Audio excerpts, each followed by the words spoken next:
Harihi Om Sahana Vavatu Sahano Bhunaktu Sahaviryan Karavavahai Tejasvinavadhitamastoma Vidvishavahai.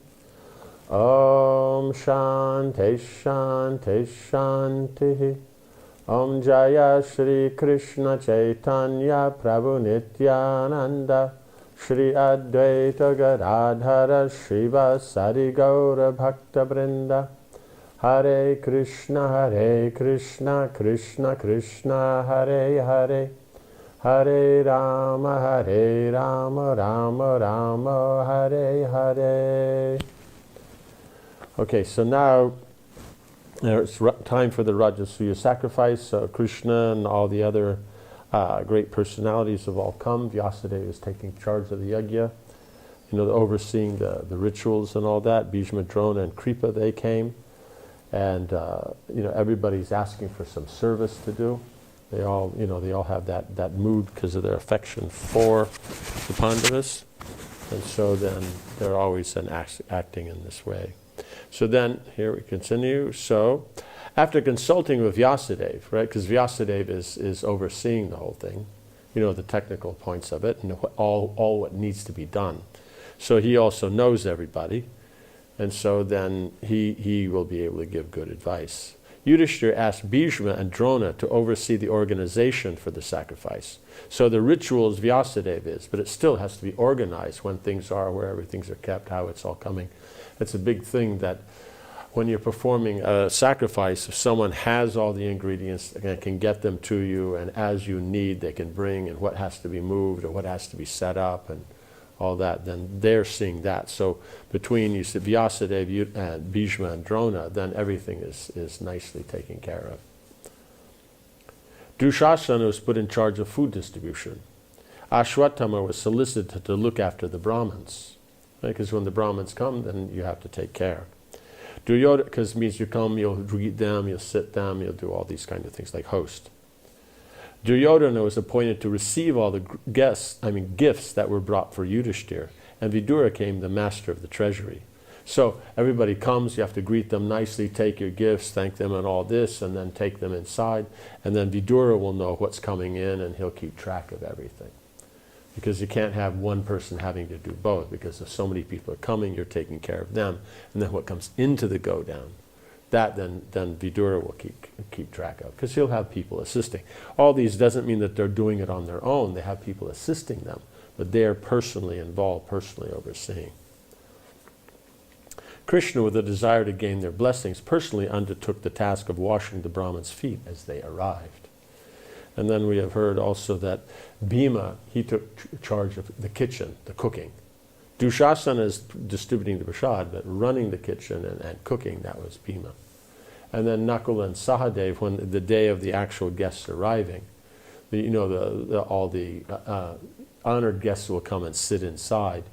Then Nakula and Sahadev, one will greet them, and one will sit them. Because someone's off, he's off sitting them, then you can still talk to the person you're greeting. And then when they come, then you introduce them to how you say, Sahadev, and then he will take them to go sit. Does that make sense? So you need two, because otherwise if you greet him and take him and sit, no one's there when the next guest comes. Because otherwise if a few come like that, then you can still talk with them, and then he'll take, and then, like this, you manage it. So efficiency means how well people are received and dealt with, and the etiquette is followed. That's what you're looking for. See, the difficulty is in the modern kind of context, because in the modern kind of intellectual world, they use a philosophy called reductionism.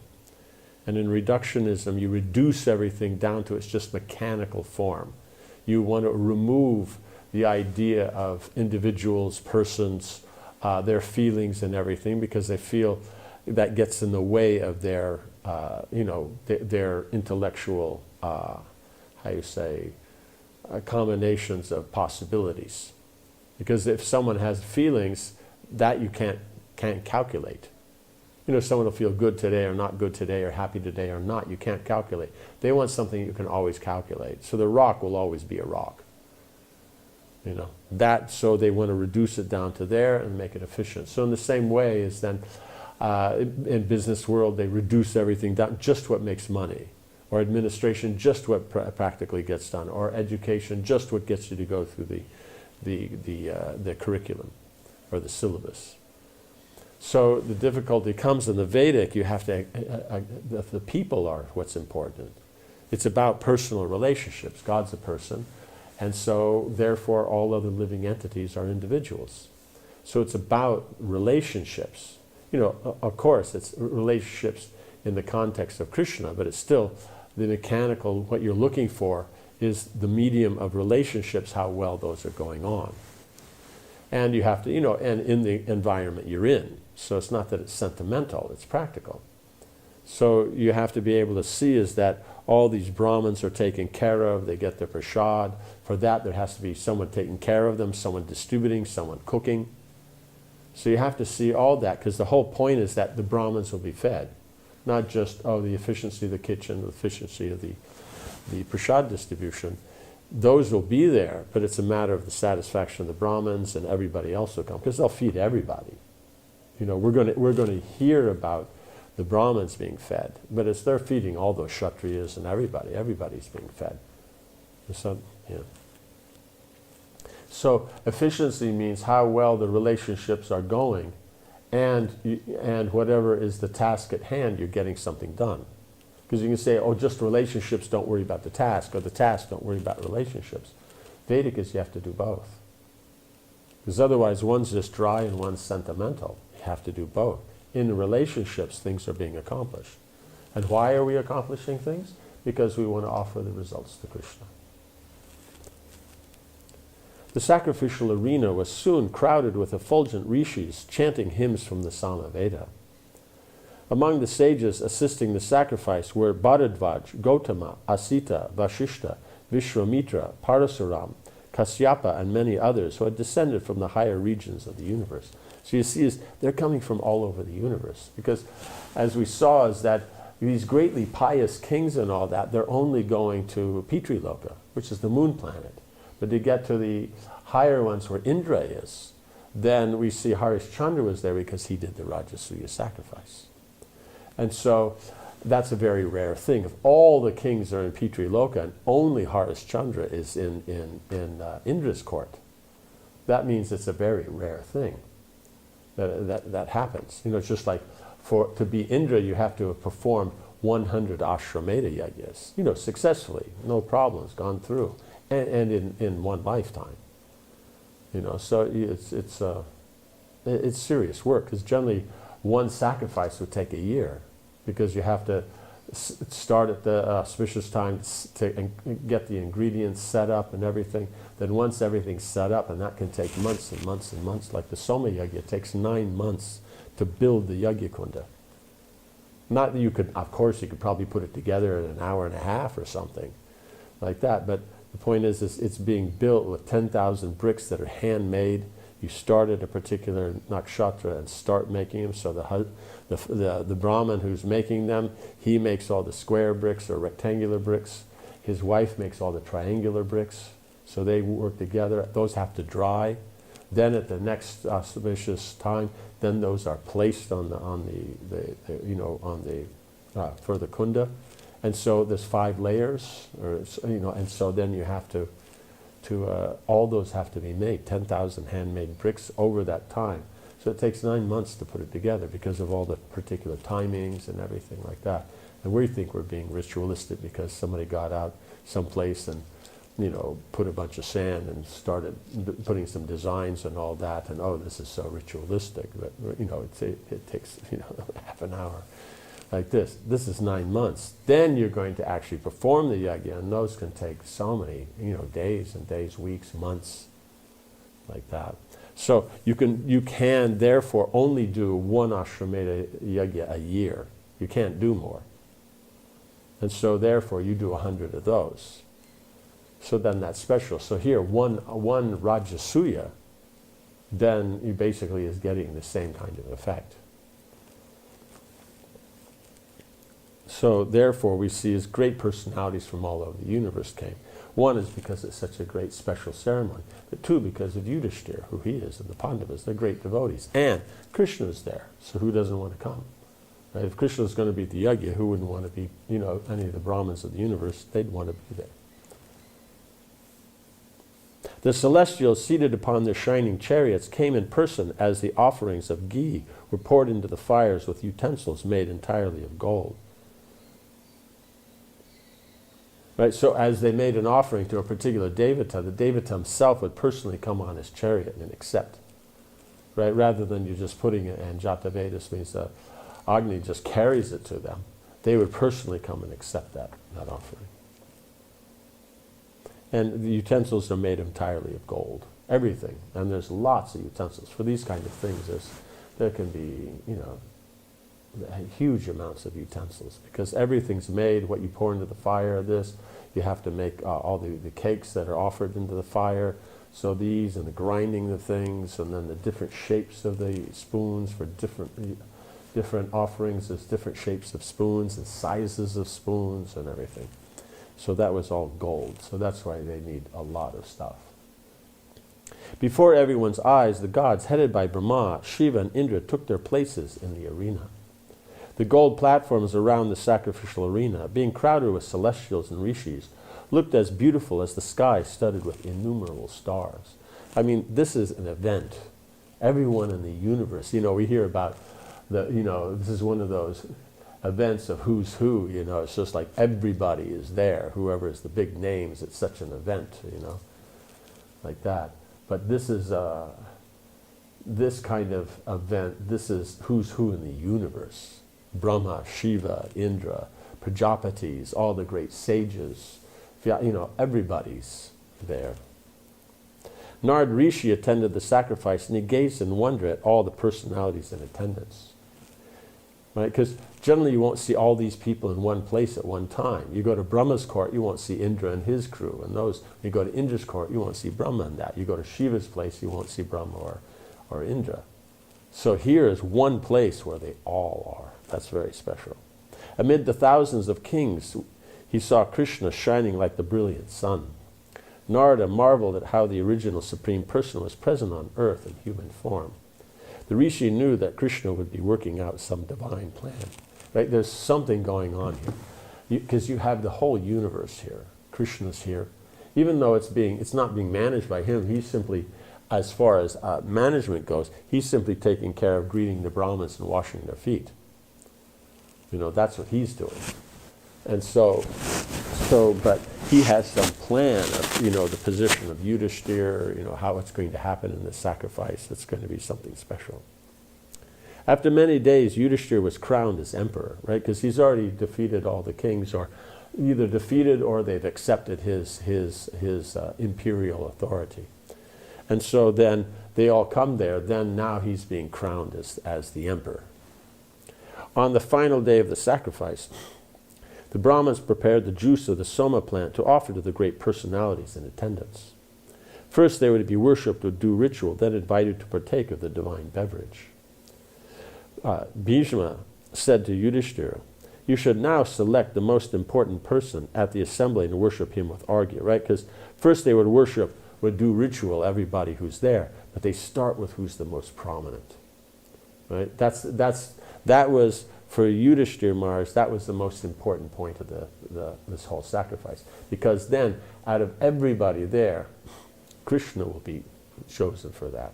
So that means he's the Supreme Personality of everybody in the universe. So for him, that's some serious preaching. The guru, the priest, the relative, the snatik, the friend, and the king, these six all deserve this worship. Therefore, worship all these kings and Brahmins, starting with whoever you consider foremost, right? So the guru will be worshipped, or any of the, the guru or any of the gurus that are there.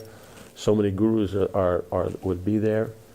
The priest, so amongst the priests, so that's Vyasadeva and these other great, Bharadwaj, Gautama, Sista, everyone.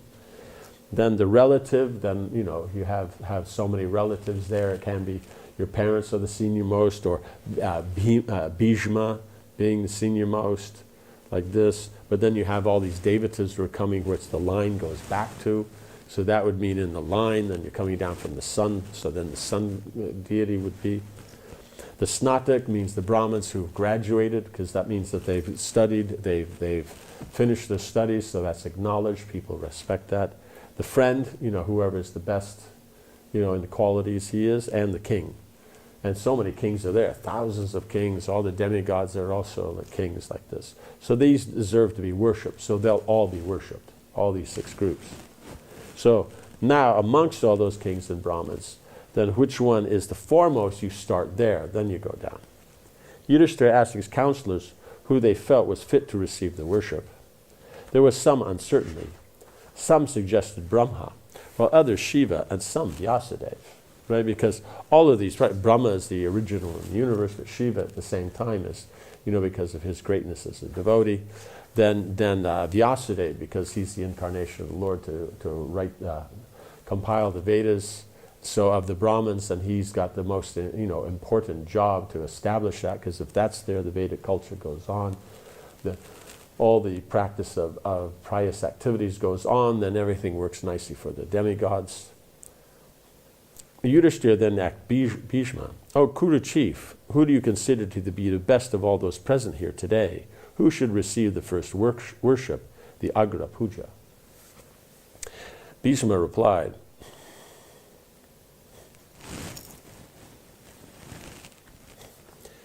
"As the sun shines among all luminous objects, so Krishna shines among all kings. He is without the most worthy of the first offering." Right, so all these great personalities, just like the sun is there. You may have the moon, which is very great, but still the sun is more. And you have the stars, but then the sun is more. So you see is at night the moon is prominent more than the stars, but the stars your stars meaning your main planets, they're going to be more prominent than just the general, the nakshatras are going, and then there's so many stars and like that. It goes back. But if the sun's out, then it's prominent more than any of these. So his point is, therefore, Krishna is the one. Yudhishthira agreed fully, as did Sahadeva, who, on Bhishma's command, stood up and announced to the assembly. Right, so now that point comes, so then naturally there's going to be a discussion, and people are cool with the discussion because you want to do things according to authority. So the king, he won't just say whoever he likes. He's going to ask his authorities. He's going to ask his Brahmins, his priests. Bhishma is the senior most, like that. So for the administration, and he knows, he has the most experience, like that. And so then once Yudhishthira, once it's decided, it's still the king who decides. That's the far out thing of the Vedic management, is that the Brahmins and all that are senior. The Kshatriya listens to them. But the point is they give their advice. It's not that they tell him what to do. They tell him what their understanding is and what they would recommend. Then the king, on his own, then sees that, sees the logic of it, accepts it, and then he commits himself to it. So it's a very, very, not very well understood system. Because it's like, okay, if they're in charge, they just tell him what to do. Or if he's in charge, he doesn't have to listen to them. No, he listens to them. He makes the decision. Then making the decision, he's the authority, because he's taking the responsibility. This idea of responsibility authority without responsibility. So in other words, the senior people have the authority and then the junior has the responsibility. No, it's that he makes the decision, he's the authority, he's responsible. They're his authority, but he's the one that's doing the sacrifice. He's the Yajaman, not them. Brahma's not the Yajaman, or Vyasadev's not the Yajaman. That's Yudhishthira. So what he decides, that will work. He decides well, then things go nice. He decides badly, things go badly for him. That's why he must keep good, people to, ministers to, ask and get proper direction. So now Sahadev is announcing, Emperor Yudhishthira would like to offer the Agra Puja to Krishna. Even though the principal gods are present, they are all subordinate to Krishna. He is the ultimate goal of all yogis and ascetics who aim for self-realization. So all that means the gods are there, means all the kings. Now the kings aren't going to say, I'm going to be the important one, since the demigods are there. The demigods are there. They're the kings of the universe, you could say. And so then that they are there, but they're worshiping Krishna. And so from that, by performing their activities in karma yoga, they're doing that for Krishna. The great sages are performing their karma yoga to realize Krishna. So that means the best of the kshatriyas and the best of the brahmins, the focus, the ultimate goal is Krishna. But what need is there for me to speak of his glories, right? Because he's just so well known. But it's also a poetic way to just point out that it's so important. All you exalted personalities are well aware of Krishna's position, right? All the exalted ones are. We will see that a few are not. It means they're not so exalted. Indeed, Krishna is the supersoul of all. Therefore, by satisfying him, we will satisfy all created beings. So if they satisfy Krishna, everyone there will be satisfied. Otherwise, if you satisfy someone else, maybe everyone's not satisfied. But with Krishna, then that's everyone. Sahadev continued to glorify Krishna for several more minutes. When he stopped speaking, the rishis, celestials, and assembled kings resoundingly approved. Like that. So you see, rishis, celestials, assembled kings, they all. So the rishis and celestials, so everyone from the higher planets, they all agreed. All the assembled kings agreed. Seeing his decision confirmed by the Brahmins and gods, Yudhishthira began to worship Krishna. Right? So he's come to the conclusion, he's announced it, everybody said, because all these great personalities, they might say that there's something else. So then, okay, we'll deal with that. We'll consider. Tears ran from his eyes and showers of flowers fell from the sky as he offered Krishna the Arghya and the Somarasa. So that means the demigods are pleased. They're showering flowers while he's doing this worship.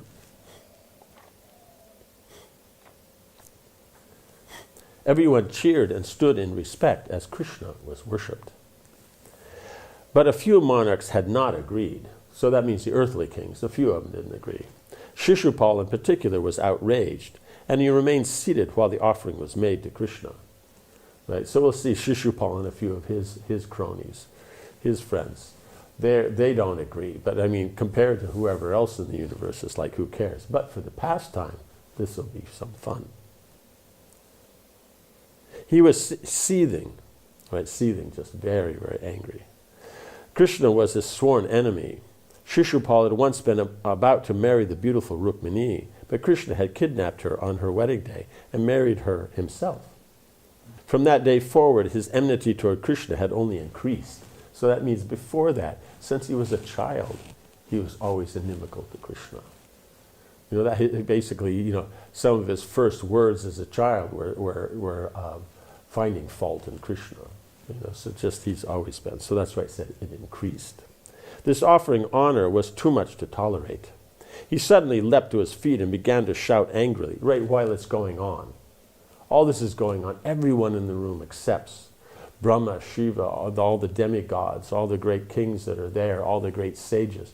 But because of the demoniac nature, he can't accept that. He thinks it's wrong, therefore it's wrong, rather than, I think it's wrong, but all these people are accepting, so maybe I should change my perspective. So now he leaps up and shouts, surely destiny is supreme. Otherwise, how could this injustice have occurred? How could those present have been influenced by the words of a foolish boy, meaning Sahadev, right? Because he's the youngest of the brothers. I cannot agree with Sahadev's statements. There are many personalities here much more worthy of the worship than Krishna. The great rishis, the gods, and all of earth's kings are present. Krishna is not even a king, right? Because they want to take it back to he was a cowherd boy, right? He is nothing but the son of a cowherd man. We cannot even ascertain his caste or social position. He seems to care nothing for Vedic injunctions and principles. How then can he be worshipped in this assembly? So even as he says all these things, because he is Jai of Jai and Vijay. So then we see is that he's even saying these things. It's not even a king. No, because he's above a king. He's not just at a post he has duties to do. He's above. He's playing the pastime of a king. He's nothing but the son of a cowherd man, but means in Krishna's mind, he identifies himself as son of Maharaj Nanda. So he's exclusively focused in Braja on that kind of loving exchange, and Nanda Baba and the residents of Vrindavan on him. So it's expressing the highest focused devotion that there is. We cannot even ascertain his caste or social position because he's transcendental.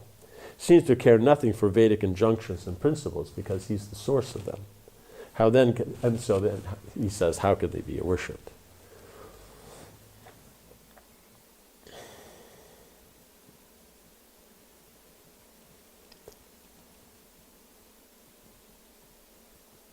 Yes, so now we're going to see that Shishupal will give his whole, discussion. Because he can go on unlimitedly insulting Krishna. But because, I think he's a cousin. So then his mother, or Krishna's aunt, then she asked Krishna to please tolerate 100 insults before you do something. So generally in something, if they're in the house and they're around that, he may start up, but before, easily, after a few, someone's going to tell him to be quiet. Like that. So it'll never be dangerous, but we'll see in this assembly, then, things become dangerous. Om Hare Krishna, Krishna Krishna, Hare Hare. Hare Rama, Rama Rama, Hare Hare. Sorry, Srila Prabhupada ki